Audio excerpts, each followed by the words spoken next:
आज उत्तर प्रदेश प्रयागराज में विभिन्न अभ्यर्थियों के द्वारा उत्तर प्रदेश में नई प्राथमिक स्तर की शिक्षक भर्ती को लेकर के भारी पुलिस संख्या बल के समक्ष अपने मांग को रखा गया और वर्तमान सरकार का पूरी तरीके से विरोध किया गया है। अब आपके मन में प्रश्न आ सकता है कि आज ही का दिन इस विरोध प्रदर्शन के लिए क्यों चुना गया।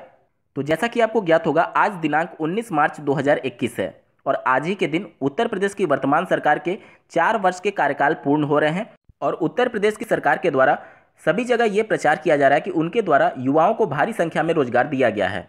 इसी का विरोध करने के लिए अभ्यर्थी सड़क पर उतरे थे और एक नई बड़ी शिक्षक भर्ती की मांग कर रहे थे। जहां आज सुबह से ही माननीय उत्तर प्रदेश के सीएम योगी आदित्यनाथ के 4 वर्ष कंप्लीट होने के उपलक्ष्य में ट्विटर पर एक हैशटैग ट्रेंड कर रहा था, जो कि आप दूसरे नंबर पर देख पा रहे होंगे। देखिए, योगी जी के 4 साल बेमिसाल, ये कुल 81,000 ट्वीट्स के साथ ये नंबर 2 पर ट्रेंड कर रहा था। और नंबर 1 पर अगर आप लोग गौर करेंगे तो यहाँ पर देखिए हैशटैग 4 साल यूपी बेहाल, यानी कि सरकार पर एक तरीके से युवा पूरी तरीके से हावी दिखा पूरे दिन भर और उनका ट्रेंड, युवाओं का ट्रेंड सरकार के ट्रेंड पर पूरी तरीके से भारी दिख रहा है। कुल मिलाकर के ये कहा जा सकता है, भले ही गोदी मीडिया आपको कुछ भी दिखा रही हो, लेकिन युवा ने अपनी ताकत उत्तर प्रदेश में दिखा दी है कि किस प्रकार से युवाओं को छलने का कार्य वर्तमान सरकार के द्वारा किया जा रहा है। स्क्रीन पर आप एक पोल देख पा रहे हैं जो कि एक मीडिया चैनल के द्वारा किया गया है। इसमें यह बताया जा रहा है कि रोजगार देने में बेहतर सीएम कौन रहा है। तो इसमें 53% वर्तमान सरकार को बताया गया है और 21% अखिलेश सरकार को, 16% मायावती को और 10% ऐसे थे जिनको डाउट था। अभी जो सर्वे आपने देखा वो गोदी मीडिया के द्वारा जो आपको दिखाया जा रहा है उसके बारे में था।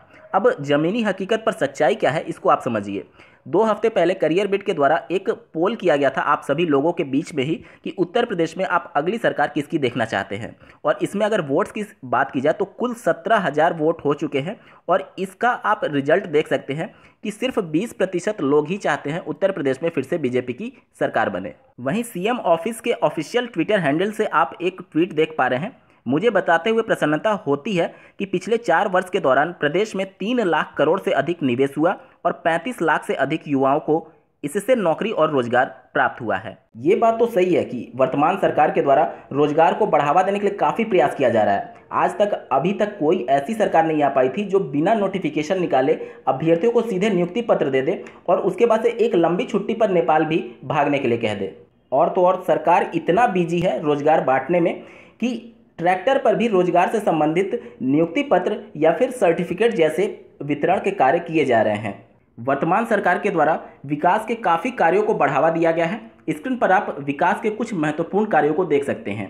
विकास भी इतना ज़्यादा आगे निकल चुका है कि वो अगर पीछे मुड़ करके देखे तो अपना नाम भूल जाएगा कि मैं ही विकास हूँ। स्क्रीन पर आप एक आर्टिकल देख पा रहे होंगे जो कि बीबीसी न्यूज़ हिंदी के द्वारा प्रकाशित किया गया था। इसमें देखिए, इस बांध का निर्माण कार्य साल 2011 में ही पूरा हो गया था और यूपी की तत्कालीन मुख्यमंत्री मायावती ने उद्घाटन भी कर दिया था। बांध का नाम चौधरी चरण सिंह रसीन बांध से बदल करके सिर्फ रसीन बांध परियोजना रखा गया और उसके बाद से फिर से इसका एक बार उद्घाटन माननीय योगी आदित्यनाथ जो कि उत्तर प्रदेश के सीएम हैं उनके द्वारा किया गया है। काश भाजपा की सरकार केंद्र में होती या फिर उत्तर प्रदेश में होती तो जाहिर सी बात है यहाँ पर भी रोजगार की बाढ़ आ चुकी होती। भाजपा ने पश्चिम बंगाल में ये ऐलान किया था कि 75,000 युवाओं को रोजगार देगी और ये ऐलान तब किया गया था जब पूरे भारतवर्ष में ट्विटर पर नंबर 1 पर मोदी रोजगार दो और योगी रोजगार दो ट्रेंड कर रहा था। काश भारत में भी भाजपा की सरकार होती तो ये सभी ट्रेंड ना होकर के आज सभी युवाओं के हाथ में नौकरी होती। भारतवर्ष की मीडिया इतनी निष्पक्ष है और उनके द्वारा 3-4 साल पहले ही भारतवर्ष में और उत्तर प्रदेश में राम राज्य ला दिया गया था।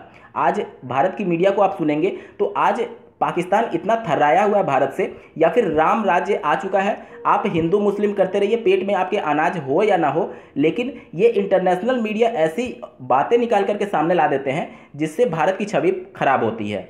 एक इंटरनेशनल मीडिया के द्वारा एक रिपोर्ट पब्लिश की गई है जिसमें ये बातें कही गई हैं कि निर्वाचित तानाशाही की ओर बढ़ रहा है भारत। अभी तक जो वीडियो में आपने देखा और सुना वो थोड़ा सा हास्यास्पद और थोड़ा सा व्यंग्यात्मक आपको महसूस हुआ होगा, लेकिन सच्चाई यही है कि आज भारत के सभी नागरिक एक बारूद के ढेर पर बैठे हुए हैं और किस प्रकार से सोशल मीडिया का प्रयोग करते हुए या फिर मेन स्ट्रीम मीडिया का प्रयोग करते हुए आम जनमानस के दिमाग में बारूद घोला जा रहा है, इसका साफ उदाहरण आप अभी हाल ही में एक मंदिर में मुस्लिम युवा के द्वारा जो पानी पीने की घटना पर पीटे जाने का मामला प्रकाश में आया था उसको देख करके समझ सकते हैं। पानी पीने पर एक मुस्लिम बालक को एक हिंदू युवा के द्वारा पीटा जाना निश्चित तौर पर ये उस मानसिकता को दिखाता है कि हम लोग किस दिशा में आगे बढ़ रहे हैं। स्क्रीन पर जो इस समय आर्टिकल देख पा रहे होंगे, ये किसी गोदी मीडिया का आर्टिकल नहीं है।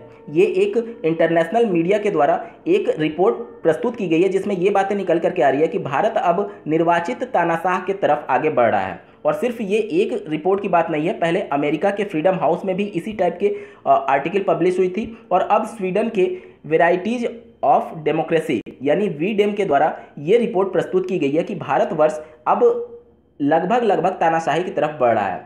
कुल मिलाकर के तय आपको करना है कि इस सरकार के गलत नीतियों का विरोध करना है या फिर चीज़ें उसी प्रकार से चलते देना है। फैसला आपका है।